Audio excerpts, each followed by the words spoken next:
Bro,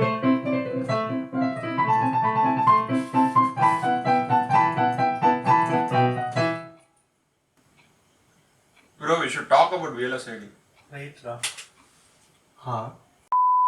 Coming to VLSID, it was big, okay? Professors, anyone, any academic person, everyone was there. Everyone came there. Corporate title, like rather than saying Silicon, we say how do we get internships? What are companies looking for? What companies do we see and speak to?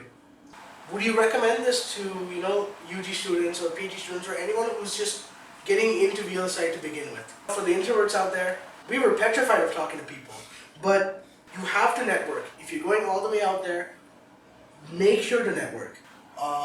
We need to, fundamentally educate and change a few things from our school system as well, not just in college. And we had an interesting talk with the CTO of Ansys, if you want to get into that. So hey everyone, welcome to MOS Myths. So we are here to discuss on VLSID 2025. This is our first podcast. So I think the theme was Silicon meets AI. It was the 38th International VLSI Design Conference and the 24th on embedded systems, right? Yes. So for me and Vineet, this is the second conference we have been to. The first conference, I think, exactly a semester back, we went to ITC in Bangalore. Great experience there, and now VLSID, right? So for Ajitesh, this has been his first conference in a conference setting, right? Yeah. So Ajitesh, how do you how was your experience here? How do you feel like a conference setting is different from the regular setting all which we have been exposed to college? Okay, so there have been many workshops which I have attended in college and many of the FTPs which has been arranged at our department. So it was just related to one topic or one particular domain. Here it was having all those workshops put together with all the different domains, with all the tech giants in one place. So it was almost like me being at Fun City, to be honest, because you could see literally every person who you follow in LinkedIn. Yeah. So there was something which, I was mind blown, to be honest. So yeah, I did love those entire 3 days which we attended at VLSID. So the 3 days of conference was nothing short of awesomeness. So Vineet, we have been to already ITC, right? So what are the differences that you noticed between ITC and VLSID? What is ITC? Yeah, there are a lot of differences. ITC, for those who are not familiar, is the International Test Conference. That also happens in Bangalore, I think, annually as well, right? Yeah, around July 20. Yeah, July. I think it's happening again soon this year as well. Yeah. That was our first, conference experience. We were pushed to go by some of our, ME seniors at our college. Very thankful to them. It was a great experience. The main difference was just the scale of the event. So ITC is mainly focused on, testing methodologies post-silicon. Right, it's post-silicon validation. So it's a much more niche community and a niche topic. So the event itself was on a much smaller scale, right? So we had 10 booths in ITC?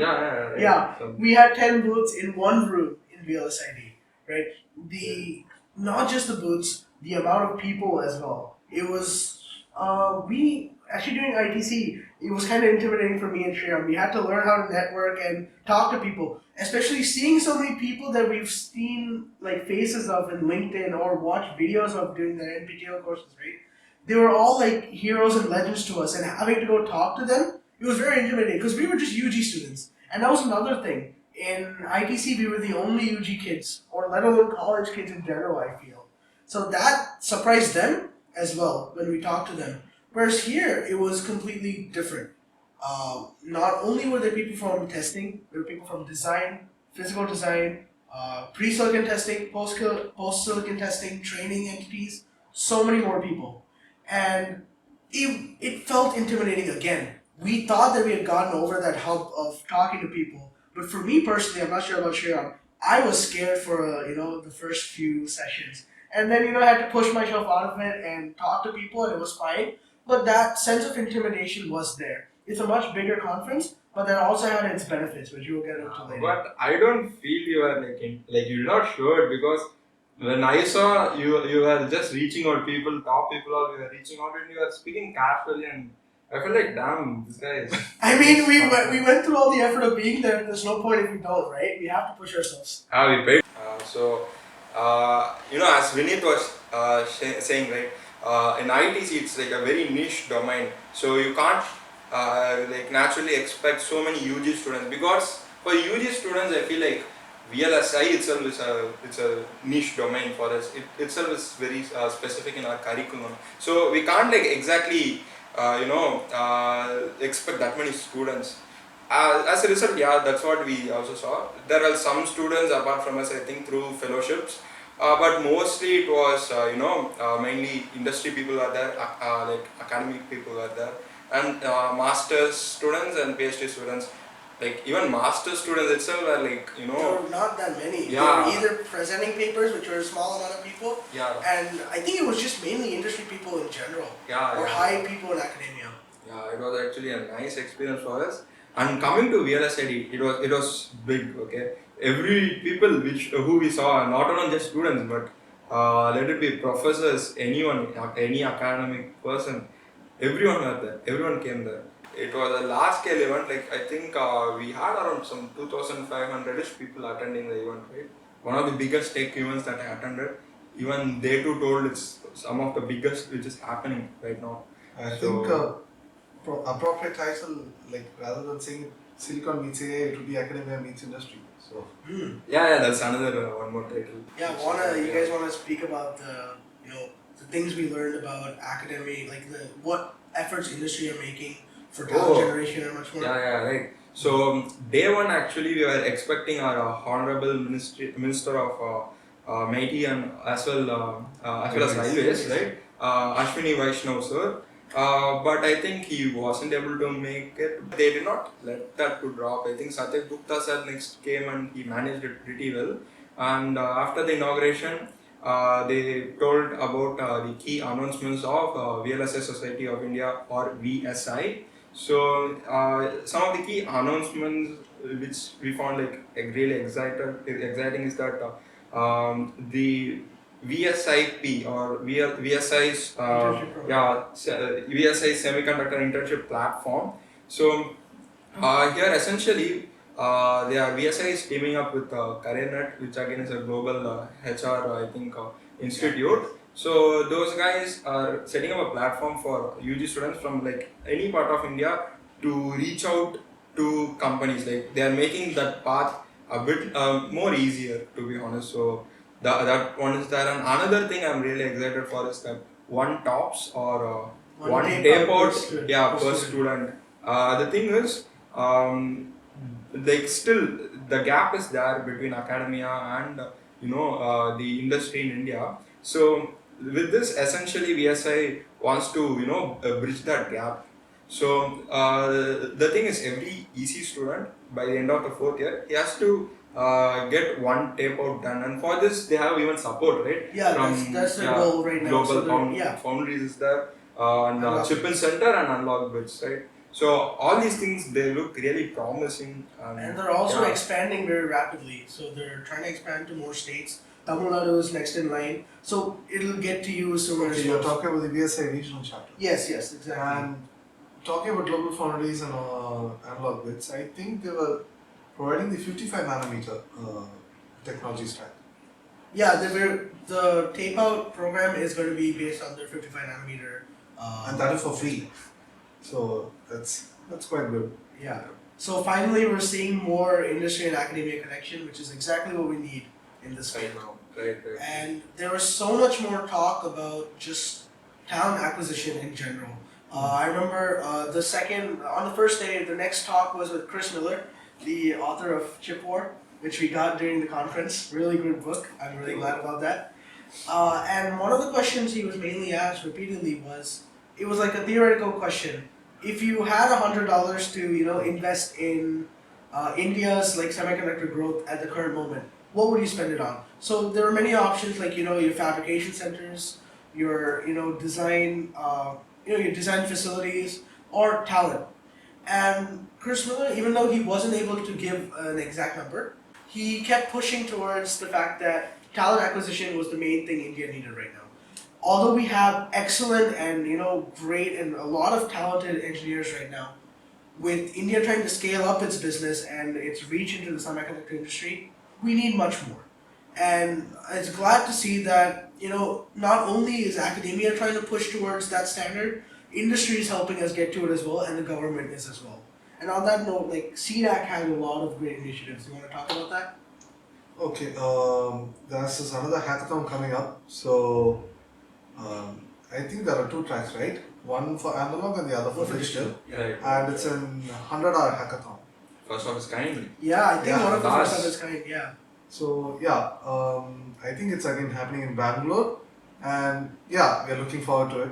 Yeah, so follow CDAC on LinkedIn. There's constantly posting updates about the hackathon. I think that is something you really need to look out for, because there are not many hackathons in terms of hardware and specifically VLSI. So I really greatly appreciate CDAC and Chip In Center pushing the hackathon, and the digital side is going to be AMD and Xilinx. So we'll be given a problem statement on the spot, and we'll have to implement it on FPGA.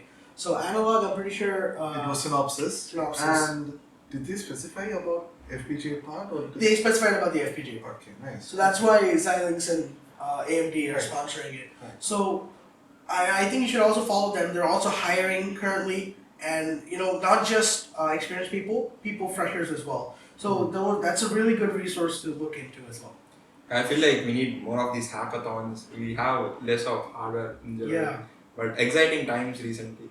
So yeah, if there's a hackathon for this kind of a particular domain, I would surely attend it and I would surely participate in it. So it's good that the industry people and the academia have realized this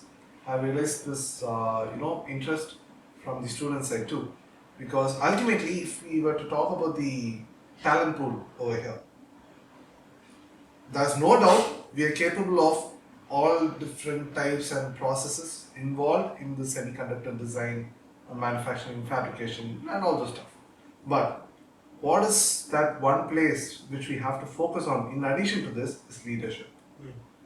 And There were many talks about not just having talent, but the leadership strategies that are different in a country like India compared to other countries that will and have already affected us in the same place. I think Chris Miller also was emphasizing. Yes, that. exactly. We even had, in one of those halls, side by side, talks on like entrepreneurship, leadership from new startups. I think that was a good addition to the that. startup. There was what was it called? Startup Forum. The Startup Forum was really interesting because we got to see the challenges and how they got over it. Like many startups from different fields, we saw people from telecommunications and much more, and how they started up, what were the challenges they faced, and how they got through it. And during the talk, another interesting aspect of it that we saw was how does an investor view semiconductor startups in specific. That was a really interesting talk to see not just the side of us, the people or the engineers and what they view, but the other side of it, the angel investors. What are they looking for? What makes semiconductors different to, let's say, an IT company? What makes them more hesitant to do it, to invest, and what needs to change? I think that was also a very interesting take that we wouldn't have thought of, right? We're more into, VLSI, we want to design stuff. We wouldn't normally think about what the investors would think about us. So that was a really interesting talk. because I would say behind every chip, say sent out by the NVIDIA company or AMD or you could say any kind of tech giant, there would be an Indian engineer behind that in the design team or ultimately it's the leadership thing which hasn't picked up really over here in India. Right. So now we could see that government has taken up immense initiatives over here to ensure that we, take a lead in That was this a bad global aspect as well. And one more thing that needs to change is that we need to, fundamentally educate and change a few things from our school system as well, not just in college. And we had an interesting talk with the CTO of Ansys, if you want to get into that. Okay, so it was Jayraj Nair, sir. So we got to speak to him right after his panel discussion on talent pool and how to Yeah. ensure that. Yeah. Yeah. So luckily we were able to relate with the topics which he mentioned because he also highlighted the fact that there's this gap between the industry and the academia. And his where- focus was on, funding changes in the curriculum in the school level Exactly. to be more industry ready. Yeah. And we found that really, interesting, and that aligned with what we were trying to do as well. So we had a good talk with him on that. And yeah, he just told us to keep doing what we are doing right now. So Yeah. It was really nice and It was really inspirational. Like it Yeah. made us know that we're going in the right track, and Exactly. to know what that right track is, you guys should stay tuned. There are a lot coming up that we can't really talk about, but yeah. Yeah. Okay, we've talked about the industry, talked about all that. Let's talk about what us students really want to know. Right. How do we get internships? What are companies looking for? What companies do we see and speak to? I mean, as far as we spoke to companies, they are still looking for the basics only. They are not looking for something like you have to achieve like this kind of projects, and not any kind of black magic sorcery of. They're just asking us to Plain be simple. strong in the basics, which we usually cover in our first 2 years. Like your digital design, your transistor level stuff, all that. Semiconductor physics. Semiconductor physics. And this is not just what we got in VLSID. When me and Hiram went to ITC, we got the same response. Yeah. They're not really expecting you to design your entire processor and tape it out. At the very least, you need to understand the fundamentals and not just mugging up what you're learning. You need to actually understand what you're learning and be able to apply it and have some problem solving skills, because the rest of the things they're willing to train you on. And other than that, soft skills, communication is nice. Scripting languages is something a lot of companies are expecting. TCL, Perl, Yeah. Python. Those scripting languages are something you can look into as well. But at the what they're mostly expecting from you are just some projects in your field if possible, and your fundamentals to be as strong as possible. They're not expecting anything grander. Right, like to be honest, like what I think is this is the mindset which I would like, sometimes you and me to have while studying. Okay, while studying, you see those engineering topics as like problems to solve, rather than seeing them as like some kind of marks or something which you want to like push your GPA and finally your CGPA, and instead of that, if you at least try once at least doing this, I feel like it will help us more. So, we've talked about academics and all that. So what did we learn from the conference? There were a lot of, talks and papers on various technologies. I want to talk a little bit about that. One thing that really stood out to me was, the memory wall. So what do you mean by the memory wall? So if you're, in the trends with, hardware and gaming technology specifically, GPUs are mainly constrained by their VRAM right now, or their video memory to be exact, right? So that's why Intel's new B580 cards are praised for offering a lot of VRAM for a lot less money than their NVIDIA counterparts, right? Video memory is not just something that affects gaming, right? It affects our AI tasks, right? And a lot of the talks, they came to the same conclusion.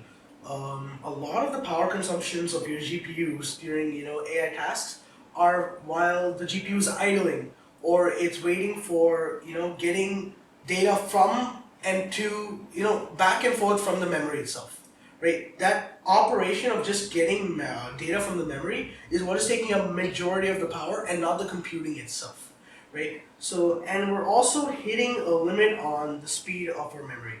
Our processing is much, much, much faster than our memory at this point, and that is creating a huge bottleneck on our performance.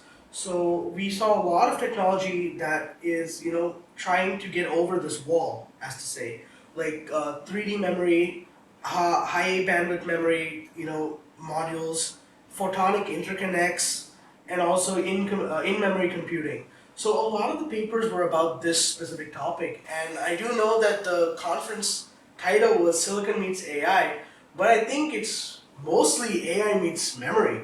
because our processing is not the biggest problem at the moment. Right. It's our memory, and that's one that really stood out to me. So what else stood out to you guys?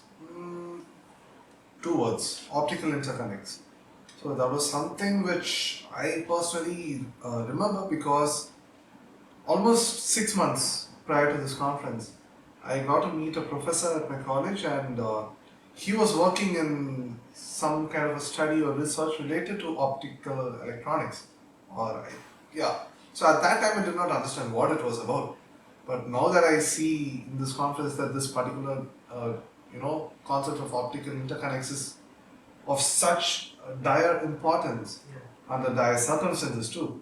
So I could see the grand picture finally at the conference.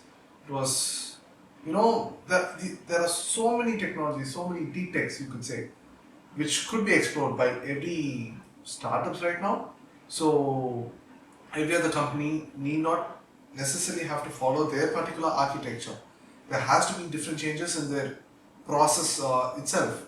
So rather than having a particular technology being followed year after year, you could opt for different types of implementation for the same functionality. So it offers different competitive pricings also, you could say, at the end.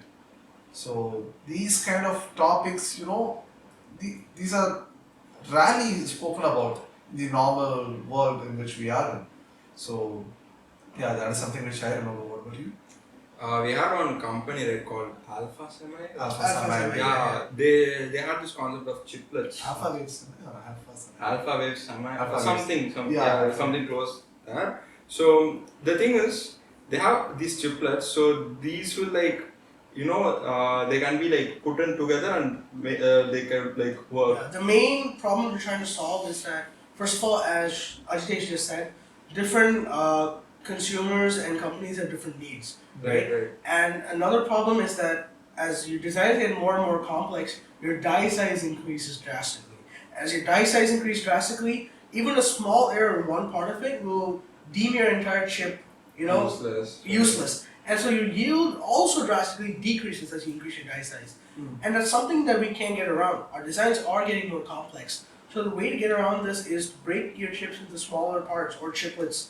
And AMD has been doing this a lot, and that has been, has allowed them to push forward Intel for a long time now, and Intel is now catching up, but that was one of the major breakthroughs that helped them. And, chiplet design is gaining much more traction now as well. So that is going to be much more, useful in the future as well. Okay, and finally, I would just like to wrap this things up with a simple question.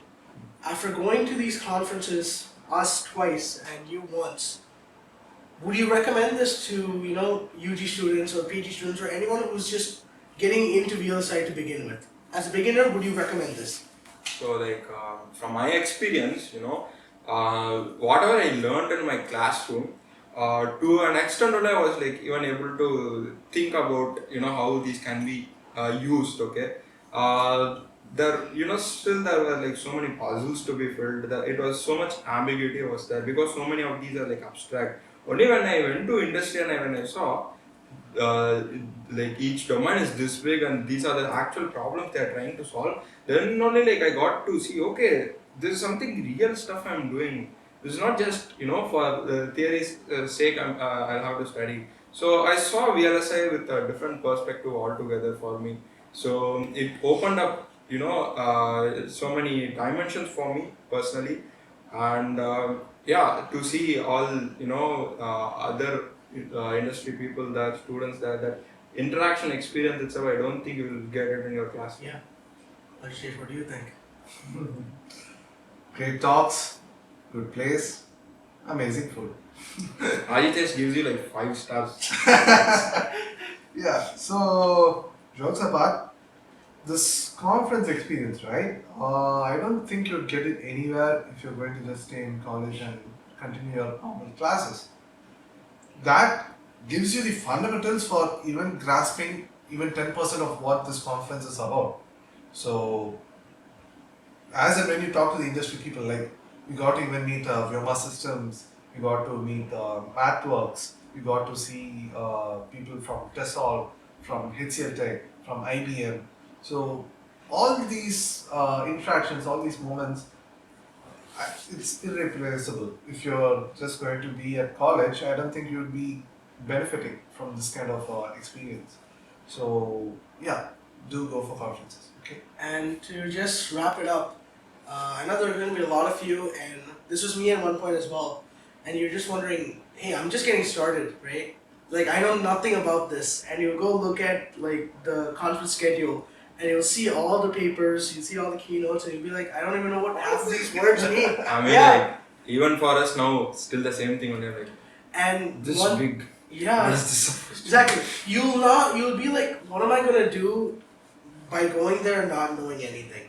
And I would like to say a quick story about that. So before me and Shriyam went to ITC, it was actually one of our ME seniors who pushed us to go. And this is what she had to say to us as well. No, just go, right? And the translation of that is, even if you don't understand anything, which you won't, just go. And I think that really did help us, because it did give us a push. Because at the start, we didn't know what we were doing, and we were like, is it even worth going?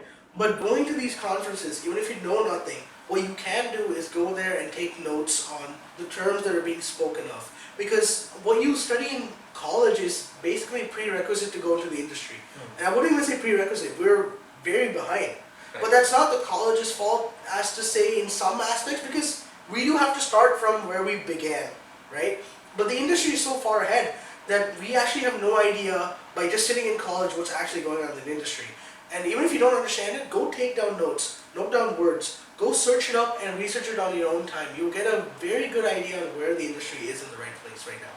Yeah. And one more thing is, for the introverts out there, I understand, I am one of you. I have to force myself to even do this. I'm not great at public speaking, but you do have to learn the skill either way. It's fine. You have to network. If you're going all the way out there, make sure to network, right? The worst thing that's going to happen is they'll brush you off if they're busy. But you have to make that attempt. And in doing so, you will actually learn a lot more. And it'll help you not just in a conference or in a VLSI setting, in general. As a whole, it'll be something that can help you throughout. And that's something me and Shriyam learned. And as he mentioned before, we were petrified of talking to people. But doing that in ITC really helped us actually make some connections and have useful conversations in VLSID. So it's fine if you know nothing. It's fine if you're an introvert. Just go. And that environment itself will push you to do stuff that you didn't do before. And push you to do things you didn't think was possible. So TLDR, do attend conference, guys. Signing off.